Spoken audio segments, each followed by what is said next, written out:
लोकसभा चुनाव से लेकर राजनीतिक दल जोर आजमाइश में लगे हैं। राजनीतिक दल अपने बूथ स्तर के पदाधिकारियों के साथ बैठक करके उसमें जोश भरने का काम करने में लगे हैं। कांग्रेस के राष्ट्रीय महासचिव और उत्तर प्रदेश प्रभारी अविनाश पांडे ने कुशीनगर लोकसभा क्षेत्र के ईडी गठबंधन के पदाधिकारियों के साथ सामान्य बैठक की। बैठक के दौरान कांग्रेस प्रदेश प्रभारी अविनाश पांडे ने ईडी गठबंधन के कार्यकर्ताओं में जोश भरते हुए कहा कि पूरे देश में बदलाव की आंधी चल रही है, इसलिए सभी कार्यकर्ता पूरे जोश के साथ चुनाव में लग जाएं तो यहाँ कुशीनगर और देवरिया की सीट हम भारी अंतर से जीत सकते हैं।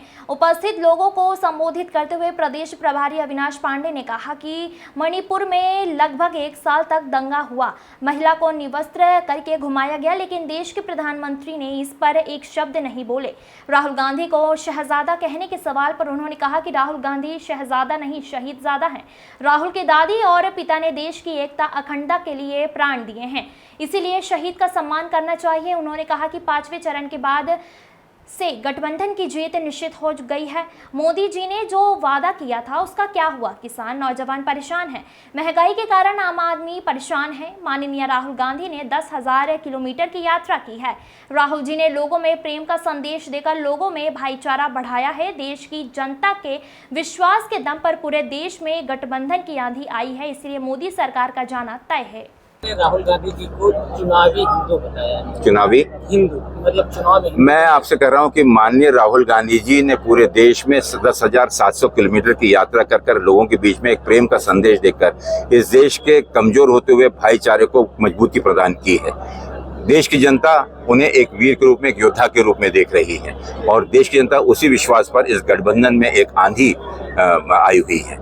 तो पूरे देश को इस चीज का गौरव है, गर्व है और विश्वास है कि आने वाले दिनों में 4 जून को भारी बहुमतों से गठबंधन की सरकार दिल्ली में स्थापित होने जा रही है। सरकार से बंद करते हुए कहा कि दो और शहजादे राहुल गांधी जी शहजादे नहीं शहीदजादे हैं, जिनके पिता ने इस देश के लिए अपने प्राणों की आहुति दी, जिनके शरीर के बम से उड़ाकर टुकड़े टुकड़े कर दिए गए, जिनकी दादी ने अपने सीने पर 3600 गोली खाकर इस देश की एकता अखंडता के लिए अपनी प्राण न्यौछावर किए, तो वो शहीद ज्यादा हैं। उन्हें कम से कम शहीदों का सम्मान करना चाहिए।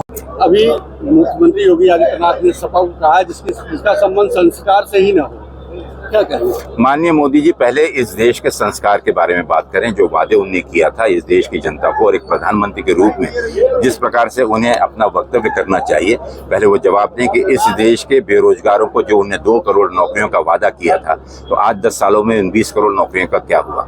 जिस काले धन को लाकर हर एक के, प्रत्येक नागरिक के बैंक अकाउंट में 15 लाख रुपए जमा करने वाले थे, उन पैसों का क्या हुआ? 15 लाख रुपए का क्या हुआ?